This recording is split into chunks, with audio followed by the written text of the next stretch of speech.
হামজা রাদিয়াল্লাহু আনহু যখন ইসলাম তিনি কবুল করেননি, শিকার করে ফিরছিলেন। হামজা রাদিয়াল্লাহু আনহু সিংহ শিকার করতে পারতেন। সিংহ শিকার, চারটাখানি কথা মনে করছে। এরপর তিনি যখন যাচ্ছিলেন তখন এই দাসী হামজা রাদিয়াল্লাহু আনহুকে বললেন যে আপনি যদি দেখতেন কিভাবে আপনার ভাতিজাকে আবু জেহেল অপমান করলো, তাকে গালিগালাজ করলো, তাকে আঘাত করলো, তাহলে আপনি স্থির থাকতে পারতেন না। হামজা রাদিয়াল্লাহু আনহু তখন বললেন, আওয়া ফাআলা হাযা, সে কি সত্যিই কাজ করেছে? সেই দাসী বলল, বেলা ওয়াল্লাহ, আল্লাহর কসম করে বলছে অবশ্যই সেই কাজ করেছে। হামজা রাদিয়াল্লাহু আনহু বাসার দিকে না গিয়ে দারুন নাদওয়া অর্থাৎ মক্কার ওই যেটা কাবা দেখেন সেখানে গেলেন। সেখানে দেখলেন সেখানে আবু জেহেল তার দলবলকে নিয়ে সেখানে দাঁড়িয়ে আছে। হামজা রাদিয়াল্লাহু আনহু ঘর থেকে নেমেই আবু জেহেলের কলার ধরলেন এবং প্রচণ্ড জোরে একটা ঘুষি দিলেন, প্রচণ্ড জোরে। বলে দেয় আবু জেহেল কিন্তু ওই সময়কার মক্কার রাষ্ট্রনেতা, মক্কার গোত্রের সব গোত্রের কিন্তু বনু মাখজুমের সর্দার। হামজা রাদিয়াল্লাহু আনহু এই কাজটা করলেন এবং বললেন, রুদ্দাহা ইন ইসতাতা, তো যদি ক্ষমতা থাকে আমাকে ঘুষি মেরে ফেরত দে। যদি ক্ষমতা থাকে, রুদ্দাহা ইন ইসতাতা, ক্ষমতা থাকলে আমার গালেও একটা মেরে দেখা, কথাটা তো এরকম আর কি। আবু জেহেল কিছু করতে পারলো না। হামজা রাদিয়াল্লাহু আনহু বললেন, ইন্নী উশহিদু আল্লা ইলাহা ইল্লাল্লাহ ওয়া আকুলু মা ইয়াকুল, আমি সাক্ষ্য দিচ্ছি আল্লাহ ছাড়া কোনো মাবুদ নাই, আমার ভাতিজা যা বলে আমিও তাই বলি। রুদ্দাহা ইন ইসতাতা, যদি তোমার ক্ষমতা থাকে তাহলে আমাকে আঘাত করে দেখাও, আজকে থেকে আমি তার দলে, সে যা বলে আমিও তাই বলি। হামজা রাদিয়াল্লাহু আনহু ছুটলেন তার ভাতিজার দিকে, দারুল আরকামে গিয়ে তাকে পেলেন এবং সেখানে গিয়ে বললেন, ইয়া ইবনে আখি, হে আমার ভাতিজা, কুনতু আনসুরুকা বিল হামিয়া, আমি তোমাকে এর আগে আত্মীয়তার সম্পর্কের জন্য প্রোটেক্ট করতাম, ওয়ালান আনসুরুকা লিল ইসলাম, আর আজকে থেকে আমি তোমাকে ইসলামের জন্য প্রোটেক্ট করবো ইনশাআল্লাহ। এই ঘটনায় রাসূল সাল্লাল্লাহু আলাইহি ওয়াসাল্লাম এত খুশি হয়েছিলেন, তিনি হামজা রাদিয়াল্লাহু আনহুকে একদম বুকে জড়িয়ে ধরে চুমু খাইলেন। আর যখন হামজা রাদিয়াল্লাহু আনহু উহুদের মাঠে শহীদ হন, আমাদের নবীজি অঝোর নয়নে কেঁদেছেন। তার শাহাদাতের দৃশ্য যদি দেখতেন, আমরা যদি দেখতে পারতাম, তাকে বর্ষা নিক্ষেপ করে হত্যা করা হয়েছে, বর্ষাটা তার কলিজা ভেদ করে পিছন দিয়ে বের হয়েছে, চোরাগুপ্তা হামলা চালিয়ে, কারণ সামনে থেকে তাকে মারার ক্ষমতা ছিল না। আজকেও ইসলামকে সামনে থেকে শেষ করা এত সহজ না, এই জন্য পিছন থেকে সবসময় চক্রান্ত করতে থাকে এরা, কিভাবে কোথায় কি লাগায় দেওয়া যাবে, কিভাবে কি করা যাবে। আর তার কলিজাটা হিন্দা ছিঁড়ে দাঁত দিয়ে কামড়ানোর চেষ্টা করেছিল। এই হচ্ছে আমাদের শেকড়ের পূর্বপুরুষরা।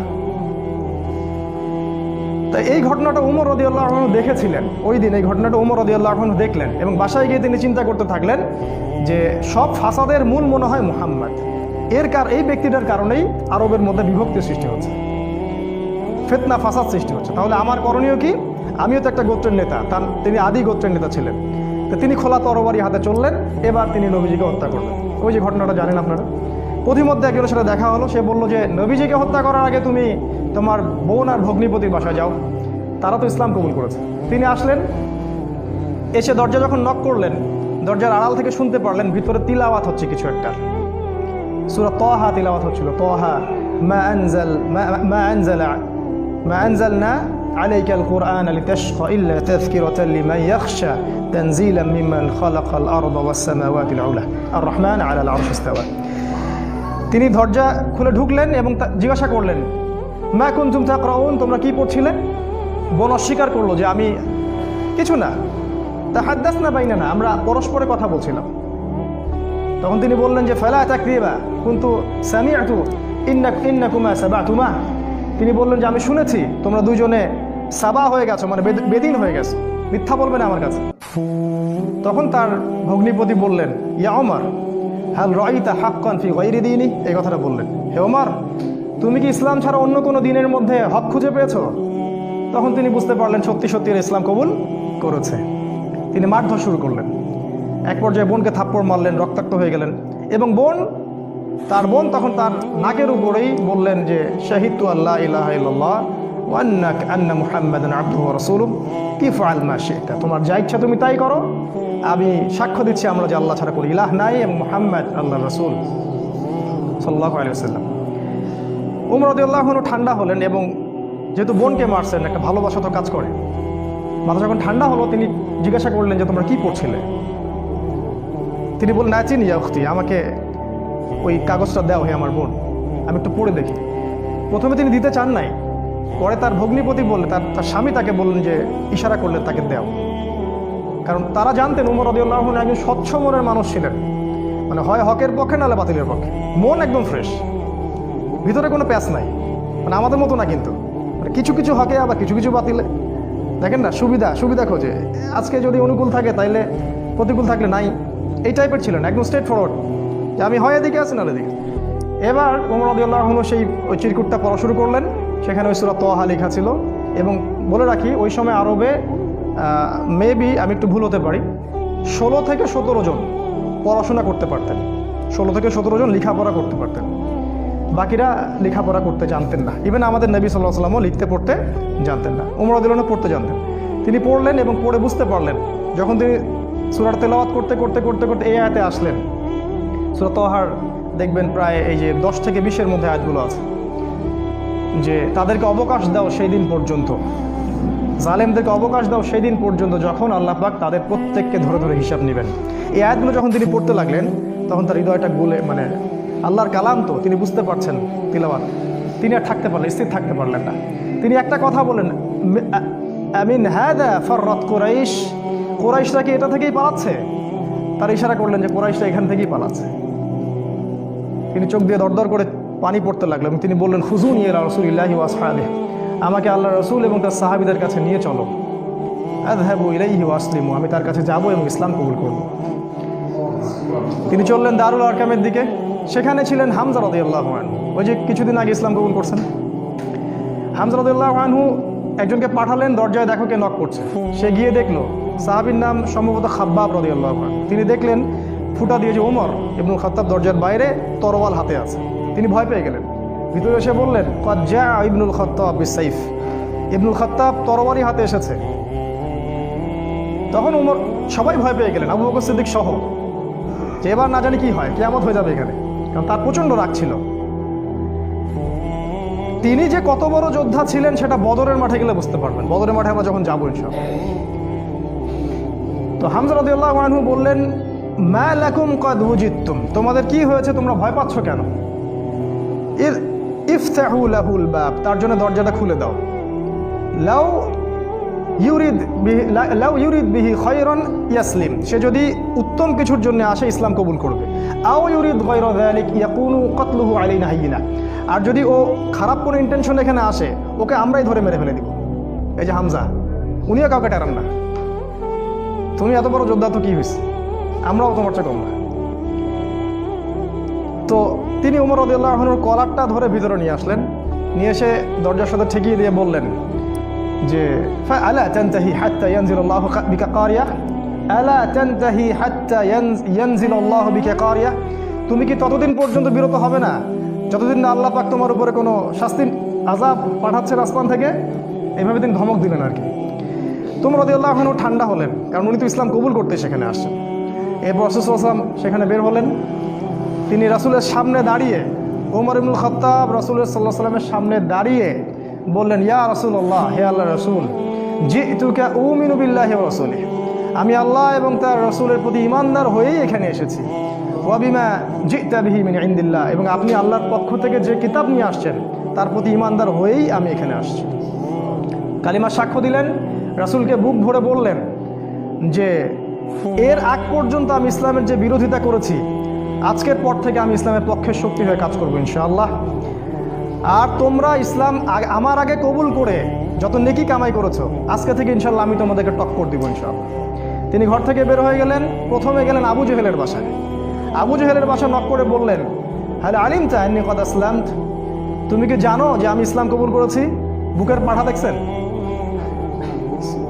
দিন পালন করে বাসায় বলতেই পারে না যে আমি কোরআন সুন্নাহ ফলো করছি, আমি দিন পালন করছি। বাপের ভয়, মায়ের ভয়, সরকারের ভয়, নেতা খেতার ভয়, কত ভয়। আমাদের বাপদাদাই কি আসলে এরকম ছিলেন? তিনি আবু জেহেলের বাসায় গিয়ে বললেন, তুমি কি হাল আলিমতা আন্নী ক্বাদ আসলামত, আবু জেহেল তুমি কি জানলা যে আমি ইসলাম কবুল করছি? আবু জেহেল আকাশ থেকে পড়লো, হাল ফাআলতা হাদা, তুমি কি সত্যি এটা করেছো? লা তাফআল, এটা করিও না। ও ভয় পেয়ে যাচ্ছে, কারণ এ তো ইসলামে গেলে খবর আছে আমাদের। তখন উনি চোখ মুখ বড় করে বলেছেন, বাল ফাআল, আমি অবশ্যই ইসলাম কবুল করেছি। এরপরে গেলেন ওয়ালিদ বিন মুগীরার বাসায়, ওখানে একই কথা বললেন। তারপর আরেক কাফেরের বাসায় আরেক একই কথা বললেন। এরপর আসলে কাবা ঘরে এসে বললেন যে ইয়া আইয়ুহান নাস, হে হে হে লোক সকল, ই'লামু আন্নী ক্বাদ আসলাম, তোমরা জেনে রাখো আমি ইসলাম কবুল করেছি। ওয়া আন শাহিদতু আল্লা ইলাহা ইল্লাল্লাহ ওয়া আন্না মুহাম্মাদান রাসূলুল্লাহ, আমি সাক্ষ্য দিয়েছি আল্লাহ ছাড়া কোনো মাবুদ নাই, মুহাম্মদ সাল্লাল্লাহু আলাইহি ওয়াসাল্লাম আল্লাহর বান্দা এবং রাসূল। এরপরে লোকজন তাকে মারা শুরু করলো, সবাই তাকে মারা শুরু করলো, পারতেছিল না তার সাথে, তিনি একাই 8-10 জনকে ডিফেন্ড করতেছিলেন। এক পর্যায়ে সেখানে আরও কিছু গোত্রনেতা আসে এবং তাদের মারামারিটা বন্ধ করে দেন। এবার দেখেন, মারামারি বন্ধ করে দিয়ে একজন ওমর রাদিয়াল্লাহু আনহুকে বলছিলেন যে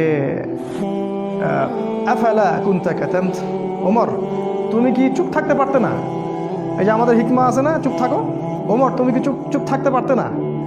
ওমর ইবনুল খাত্তাব বলছেন ওয়াল্লাহি লা আকতুমুল হাক্কা ওয়া হুয়া আলামু, যখন আমি সত্য জেনেছি আল্লাহর কসম করে বলছি আমি সত্যকে গোপন রাখবো না। লাউ ফাররিকান্নাল হাক্কা মিনাল বাতিল কামা ফাররাকাল্লাহু বাইনাল লাইলি ওয়ান নাহার, আমি সত্যকে মিথ্যা থেকে আলাদা করে দিব ঠিক যেমন করে আল্লাহ রাত থেকে দিনকে আলাদা করে দেন। এই ঘটনার পরে তার নাম হয়েছে আল ফারুক, পার্থক্যকারী। যেমন করে মিরাজের ঘটনার পর আবু বকর সিদ্দিকের নাম হয়েছে কি? সিদ্দিক। প্রত্যেকটার পিছনে একটা ঘটনা আছে, পড়তে হবে, এগুলো জানতে হবে। আপনি ওই রাজ্যে বিচরণ করবেন তখন ইনশাআল্লাহ। এবার ইসলাম শক্তিশালী, কারণ বড় বড় দুইজন নেতা আমাদের পক্ষে। মনে করেন পুতিন আমাদের পক্ষে, মনে করেন ওই আরও বড় বড় কিছু নেতা আমাদের পক্ষে। এখন ইসলাম শক্তিশালী, তাদের কাছে ক্ষমতা আছে, লোকজন জলবল আছে, আর অর্থ সম্পদ আছে। এবার রাসূল সাল্লাল্লাহু আলাইহি ওয়াসাল্লাম এর কাছে গিয়ে ওমর রাদিয়াল্লাহু আনহু বললেন, ইয়া রাসূলুল্লাহ আলাসনা আলাল হক আলাইসু আলাল বাতিল, এভাবে বলতে থাকলেন, আমরা কি হকের উপর নাই, ওরা কি বাতিলের উপর নাই? আলাসনা মুসলিমান, আমরা কি মুসলিম না? আলাইসুল মুশরিকিন, তারা কি মুশরিক না? আমরা কেন এখানে গোপনে এভাবে ইসলামের দাওয়াত দিব? আজকে থেকে প্রকাশ্যে দাওয়াত দিব। এই তারপর থেকে ইসলামের প্রকাশ্য দাওয়াত শুরু হলো এবং মিছিল করতে করতে তারা কাবা ঘরে গেলেন এবং সবাই স্লোগান দিতে থাকলেন লা ইলাহা ইল্লাল্লাহ মুহাম্মাদুর রাসূলুল্লাহ, লা ইলাহা ইল্লাল্লাহ মুহাম্মাদুর রাসূলুল্লাহ। এবার আরবের লোকরা জাজল্যমান একটা দৃশ্য দেখতেছে, রেভলিউশন। হঠাৎ করে এই যে 50, 60, 70 জন মানুষ বের হচ্ছে রাস্তায় এবং কালিমার স্বাক্ষর দিচ্ছে। ওই সময় কিন্তু এই পপুলেশনটা খুব কম না, একটু বেশি। এবার নির্যাতনের মাত্রা আরও বাড়তে থাকলো। আমাদের হাতে অল্প সময় আছে, আমি 5 মিনিটে শেষ করছি ইনশাল্লাহ। নির্যাতনের মাত্রা বাড়তে থাকলো এবং এক পর্যায়ে সাহাবীদের প্রতি এমন মর্মান্তিক নির্যাতন করা হলো। কিছু নমুনা আপনারা জানেন, ওই যে বিলাল রাদিয়াল্লাহু আনহুর ঘটনা, সুমাইয়া রাদিয়াল্লাহু আনহার ঘটনা, আবার খাব্বাব, তারপরে মুসআব বিন উমাইর, এদিকে উসমান রাদিয়াল্লাহু আনহু, ইভেন আবু বকর সিদ্দিক, সমস্ত সাহাবীকেই টর্চার করা হলো। মানে ফিজিক্যাল, মেন্টাল, ইকোনমিক্যাল, এমন কোনো টর্চার নাই যেটা করা হয়। এরপর রাসূল সাল্লাল্লাহু আলাইহি ওয়াসাল্লাম তাদেরকে বললেন আবিসিনিয়ায় তোমরা হিজরত করো, দিন কায়েম। দেখেন, অনুকূল পরিবেশে এখন আমরা প্রকাশ্যে দাওয়াত দিচ্ছি, এখানে নির্যাতন হচ্ছে, ওখানে কিন্তু বোম ব্লাস্ট করছি না। আমরা বলছি যেখানে দিন পালনের সুযোগ আছে, অনুকূল পরিবেশ আছে, তোমরা সেখানে চলে যাও। সাহাবীরা চলে গেলেন ইথিওপিয়ায়, ওই যে আমি গতদিন খুতবায় বলেছিলাম, আবিসিনিয়ায়। ওখানে একজন বাদশা ছিলেন, সেই বাদশার নাম নাজাশি। সে ছিল একজন খ্রিস্টান, নাসারা। একজন খ্রিস্টান আমাদেরকে আশ্রয় দিল। সব খ্রিস্টান এক না, সব খ্রিস্টান এই পশ্চিমা সভ্যতার মতো ওই ছেলে ছেলে বিয়েকে জায়েজ বলে না। এরা গডলেস পিপল, এই পৃথিবীর সবচেয়ে বড় জালেম এবং ফেরাউন এরা, এবং আবু জেহেলও বটে। এই বাদশা নাজাশি আমাদেরকে আশ্রয় দিলেন, আমরা রেফিউজি ছিলাম সেখানে, ওরা আমাদেরকে আশ্রয় দিল এবং আমরা সেখানে শান্তিপূর্ণ একটা পরিবেশে দিন পালন করতে থাকলাম। প্রথমে একবার হিজরত হলো, তারপর আরও একটা দল হিজরত করলো এবং কাফেররা বসে থাকেনি, তারাও সেখানে কূটনৈতিক তৎপরতা চালালো। আমর ইবনে আসকে সেখানে পাঠানো হয় এবং সেখানে মোনাজারা, বাহাস হয়। সেই বাহাসে জাফর রাদিয়াল্লাহু আনহু ওই বাদশার সামনে দাঁড়িয়ে সূরা মারিয়াম তেলাওয়াত করেছিলেন। আর ওই বাদশা কিন্তু ছিল নাসারা বা খ্রিস্টান। সূরা মারিয়ামের তেলাওয়াত শুনে সেই বাদশার চোখ দিয়ে ঝরঝর করে পানি পড়তে থাকলো। তিনি বুঝতে পারলেন যে এটা আল্লাহর পক্ষ থেকে এসে। তিনি বলেছিলেন একটা কথা, এটা লোভ সামলাতে পারছেন। তিনি বলেছেন যে ইন্নাহা লাহুদান ইয়াখরুজু মিন মিশকাতিন ওয়াহিদা মা আনজালাল্লাহু আলা ঈসা ইবনে মারইয়াম ইন্নাহা লাহুদা ইয়াখরুজু মিন মিশকাতিল ওয়াহিদা, এটা বলেছেন। এই বাদশা নাজাশী বলেছিলেন যে তুমি যে তেলাওয়াত করলে শুনে মনে হচ্ছে ঈসার কাছে যেটা এসেছিল এটা সেই একই আলোকবর্তিকা থেকে এসেছে। এ তো খ্রিস্টান, এ কি এদের মতো খ্রিস্টান? এরা কি এখান থেকে হেদায়েত নিবে না? সেই বাদশা নাজাশী মুসলিমদেরকে আশ্রয় দিলেন, সেখানে আমরা থাকলাম। এক পর্যায়ে এদিকে নির্যাতন আরও বাড়তে থাকলো। রাসূল সাল্লাল্লাহু আলাইহি ওয়াসাল্লাম এবং সাহাবীদেরকে 3 বছর বয়কট করা হলো। 3 বছর তারা ওই যে পাহাড়ের পাদদেশে ওটাকে বলা হয় শিয়ারে আবু তলেব, সেখানে 3 বছর গাছের ছাল পাতা গেঁথে গেছে। সামান্য ভাই কষ্ট করে একটা সেমিনারে আসতে পারেন না, দিন কায়েমের স্বপ্ন দেখেন, সামান্য 10টা টাকা খরচ করতে পারেন না, মাসে জ্ঞানও দিতে পারতেছেন না, সামান্য একটু সিরা পড়বেন সেটা পড়তে পারেন না, দিনের জন্য সামান্য একটু এফোর্ট দিবেন, জানমাল ব্যয় করবেন, কোন মুখ দিয়ে সাহাবীদের নাম উচ্চারণ করেন? 3 বছর শুধু গাছের ছাল পাতা খেয়ে দেখেছে। ওই সময় অনেক ত্রাণ আসতো, হামজা রাদিয়াল্লাহু আনহু ত্রাণ ফেরত দিতেন, ত্রাণের দরকার নাই, আল্লাহ রিজিক দিবেন। কি ইমান, কি জজবা! আমাদের বাপদাদা সবাই, আমাদের শেকড়, আমাদের গায়ে তাদেরই রক্ত আছে, কিন্তু কোনো না কোনোভাবে উপমহাদেশ ইসলাম তারা প্রচার করেছে। যাই হোক, এবার এই বয়কটটা যখন উঠে যায়, তখন রাসূল সাল্লাল্লাহু আলাইহি ওয়াসাল্লাম তায়েফে হিজরত করলেন। সেখানে ঘটনা আপনারা জানেন, সেখান থেকে তাকে মারধর করে বের করে দেওয়া হয়, তিনি আবার মক্কায় চলে আসেন। এবার মক্কায় তিনি যখন স্টে করলেন, নবুয়তের 10, 11 আর 12 এই 3টা বছর শেষ করছি আমি। 10, 11, 12 এই 3টা বছরে মদিনা যে ইয়াসরিব থেকে প্রথমে 6 জন, তারপরে 12 জন, তারপরে 73 জন, পরপর 3 বছরে 3টা গ্রুপ আসলো। প্রথমে 6 জন, তার নেতৃত্বে ছিলেন আসাদ বিন জোরারা, তারপরের বছর 12 জন, তারপরের বছর 73 জন, আর 2 জন নারী, মোট 75 জন। এই 75 জন এসে রাসূলের কাছে বায়াত করলেন। বায়াত করে রাসূলকে বললেন যে আপনি মদিনায় হিজরত করেন। এবার রাসূল সাল্লাল্লাহু আলাইহি ওয়াসাল্লাম সাহাবীদেরকে নিয়ে মদিনায় হিজরত করলেন। আর মদিনায় হিজরত করার পরে সেখানে ইসলামিক স্টেট বা খিলাফা স্টেট কায়েম হলো। তারপরে দিন কিভাবে কায়েম হলো সেটা আমরা ইনশাআল্লাহ সালাতের পর শিখবো ইনশাআল্লাহ। জাযাকুম। আসসালামু আলাইকুম ওয়া রাহমাতুল্লাহ। বিসমিল্লাহি আউয়ালুহু ওয়া আখিরুহু আলহামদুলিল্লাহ। প্রশংসা সেই আল্লাহ পাকের জন্য, যিনি আমাদেরকে মাগরিবের সালাতের পর আবারও বসার তৌফিক দান করেছেন। সবাই বলি আলহামদুলিল্লাহ। হৃদয়ের অন্তঃস্থল থেকে দরুদ পাঠ করি আমাদের প্রিয় নবী মুহাম্মদ রাসূলুল্লাহ সাল্লাল্লাহু আলাইহি ওয়াসাল্লামের প্রতি। আল্লাহুম্মা সাল্লি আলা মুহাম্মদ, আল্লাহুম্মা বারিক আলা মুহাম্মদ। মাগরিবের সালাতের আগ পর্যন্ত আমরা যতটুকু আলোচনা করেছিলাম মদিনায় হিজরত পর্যন্ত। হিজরতের যে মূল ঘটনাটা, সেই ঘটনাটা হচ্ছে যে ইয়াসরিব বা মদিনা থেকে প্রথমে 6 জন যুবক মক্কায় আসেন হজের মৌসুমে।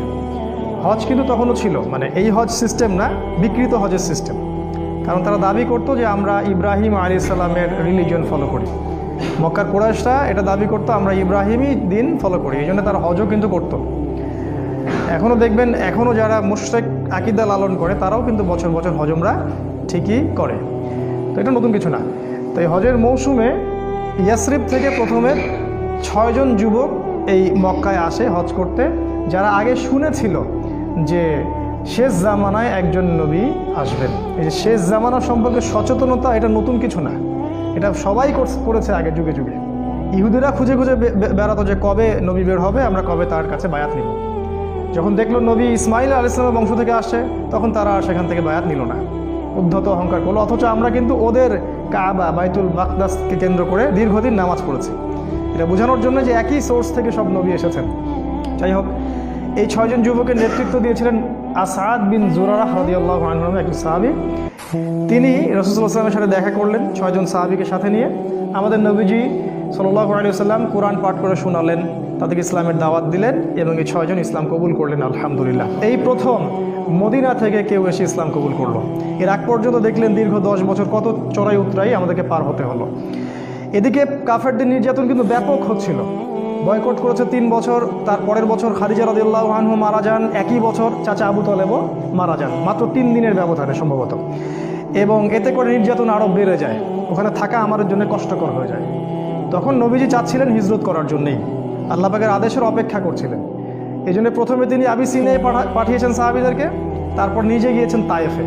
আপনারা জানেন তায়েফ থেকে তাকে রক্তাক্ত হয়ে ফিরে আসতে হয়। তায়েফবাসী ইসলাম কবুল করেনি। সেখানে 3 জন ভাই ছিল, আব্দে ইয়ালাইল, আব্দে মাসউদ আর হাবিব বিন আমর। এরা নবীজিকে পাথর নিক্ষেপ করে মাথা ফাটিয়ে দিয়েছিল, ছোট ছোট ছেলেপেলেদেরকে লেলিয়ে দিয়েছিল, যারা নবীজিকে রক্তাক্ত করেছিল। আর আমাদের নবীজি তাদের জন্য বদদোয়া করেননি, বরং দোয়া করেছিলেন যে আমি আশা করি আল্লাহ পাক এর পরবর্তী জেনারেশন থেকে এমন কাউকে বের করবেন যারা আল্লাহর একত্ববাদে বিশ্বাস করবেন। একটা তথ্য দিয়ে রেখে আপনাদেরকে, আবু হুরায়রা রাদিয়াল্লাহু আনহু কিন্তু ওই তায়েফবাসীরই সন্তান। যদি নবীজি ওই দিন বদদোয়া করতেন, তাহলে আমরা আজকে আবু হুরায়রা রাদিয়াল্লাহু আনহুকে পেতাম না। তার কাছে কিন্তু আসমান, এই যে আপনার পাহাড় পর্বতে ফেরেশতাকে পাঠানো হয়েছে। পাহাড় পর্বতে ফেরেশতা থাকে, এই কথা আমাদের গডলেস ওয়ার্ল্ড বিশ্বাস করবে না, এডুকেশন সিস্টেম সেকুলার কনসেপ্ট আর বিশ্বাস করবে না। তো আমরা ওদেরকে বলি তোমরা গেট লস্ট, তোমরা এখানে দূর হবে। পাহাড় পর্বতে ফেরেশতা যখন এসেছিলেন বলেছিলেন আল্লাহ পাক আপনার সাথে তায়েফবাসী যা করেছে আল্লাহ পাক দেখেছেন, আপনি যদি চান 2 পাহাড়কে পিষে একদম তায়েফকে শেষ করে দিব। নবীজি বললেন আমি চাই, আল্লাহ পাক ওদেরকে হেদায়েত দান করুন। তো যাই হোক, এরপরে নবীজি হিজরতের অপেক্ষা করছিলেন, এই সময় ঘটনাটা ঘটে। 6 জন ইয়াসরিবের যুবক আসেন, তারা ইসলাম কবুল করেন। তারপর তাদেরকে আবার নবীজি পাঠিয়ে দেন, মদিনায় পাঠিয়ে দেন, বলেন তোমরা ওখানে দাওয়াতি কাজ করতে থাকো।